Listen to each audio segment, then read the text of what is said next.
हाँ तो साथियों, एकता कंपटीशन कोचिंग सेंटर में आप सभी साथियों का हार्दिक स्वागत है। आप लोग देख रहे हो नर्मदा नदी।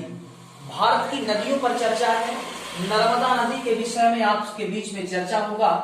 जब जैसा कि आप सभी लोग जानते हो, नर्मदा नदी का उद्गम स्थल मध्य प्रदेश, भारत का मध्य राज्य अर्थात मध्य प्रदेश से इसका उद्गम स्थल है।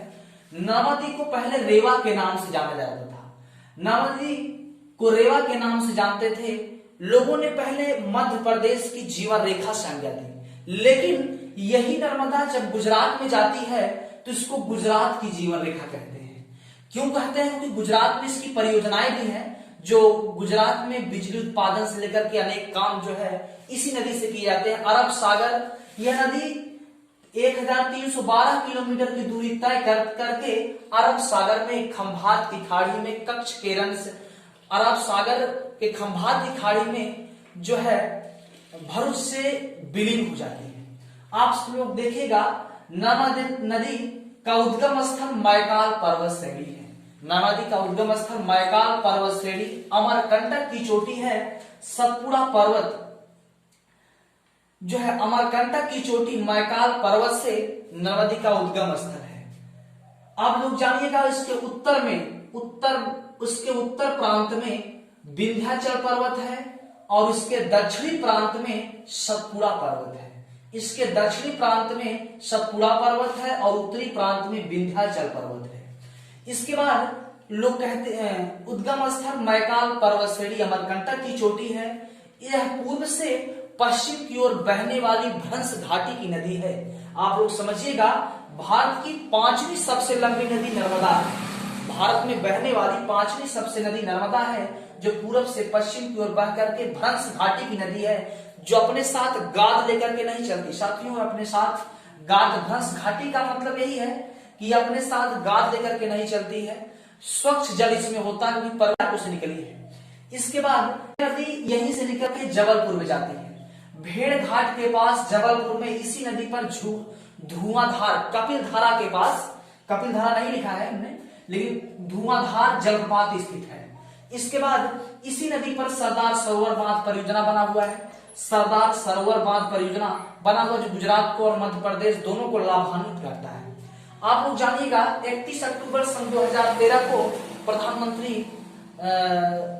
प्रधानमंत्री मोदी जी ने 31 अक्टूबर सन 2013 को स्टैचू ऑफ यूनिटी, जो दुनिया का सबसे ऊंचा प्रतिमा, विश्व की सबसे ऊंची प्रतिमा statue of unity, Sardar Vallabh भाई पटेल की प्रतिमा को उन्होंने स्थापित किया था, जो दुनिया में ख्याति प्राप्त है।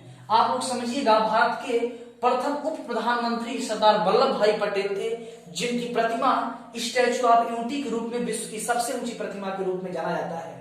यह जो है सरदार सरोवर बांध परियोजना से करीबन 3.2 किलोमीटर दूर साधु बेट द्वीप पर, इसी नर्मदा में साधी बेट कोई द्वीप है, साधी बेट द्वीप पर स्टैचू ऑफ यूनिटी बनाया गया है। साधी बेट द्वीप पर स्टैचू ऑफ यूनिटी बनाया गया है। इसकी ऊंचाई 182 मीटर अर्थात 597 फीट ऊंची मानी जाती है। इसके वास्तुकार राम सूरत थे। इसके बनाने वाले कलाकार का नाम राम सूरत था, जिन्होंने स्टैचू ऑफ यूनिटी को बनाया। इसके बाद विश्व की सबसे ऊंची प्रतिमा के नाम से जाना जाता है। आप लोग समझ लीजिएगा, नर्मदा नदी कहां कहां से जाती है। नर्मदा नदी निकली है, निकलने के बाद ढिढौरी, मांडला, जबलपुर, होशंगाबाद, ढिढौरी, मांडला, जबलपुर, होशंगाबाद, माहेश्वरी, बड़वाली, छबुआ, अंकलेश्वर, खंडवा, बड़ौदरा से गुजरात में जाती है। राजपीपल, धर्मपुरी, भरूच से अरब सागर में गिर जाती है। इस तरह से इसके क्रम बने हुए हैं। आप लोग बड़े 60 में जो है भारत की नदियों के बारे में आपने देखा है।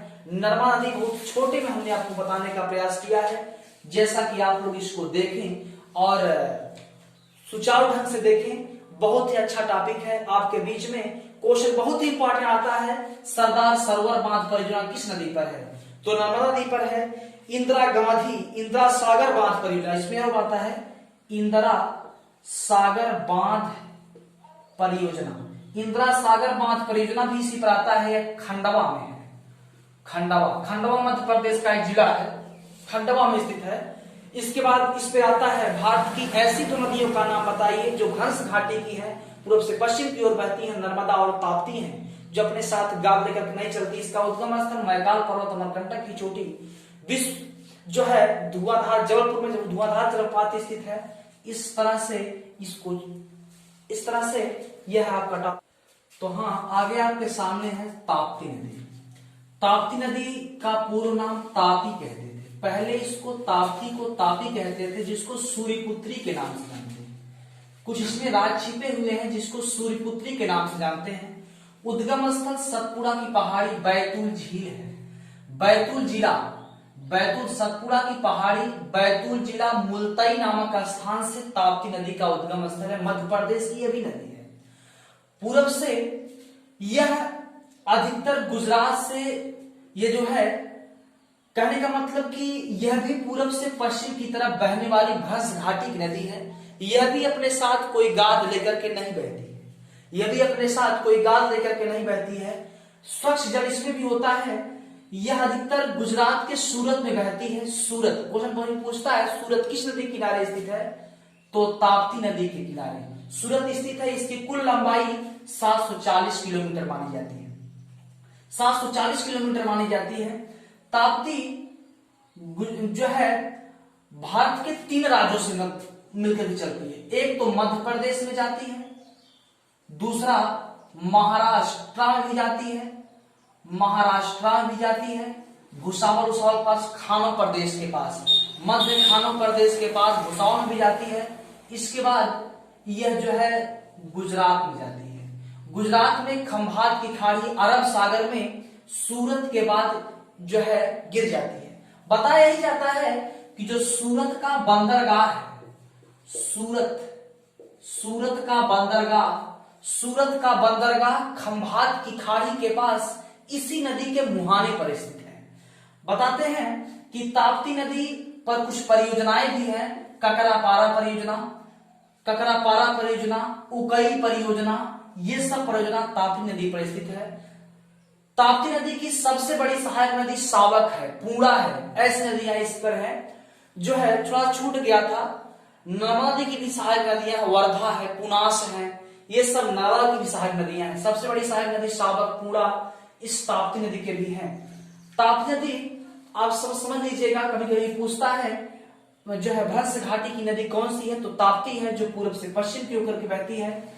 इसका उद्गम भी सतपुड़ा की पहाड़ी बैतूल झील से स्थित है। जो है ताप्ती नदी से तमाम क्वेश्चन इससे पूछे जाते हैं जो आप लोगों के सामने हैं। अनेक वह ताप्ती नदी से आते हैं। आपके बीच में 60 वीडियो आपके बीच में भेजा जा रहा है, जिसको आप देखें, लाइक करें, सब्सक्राइब करें।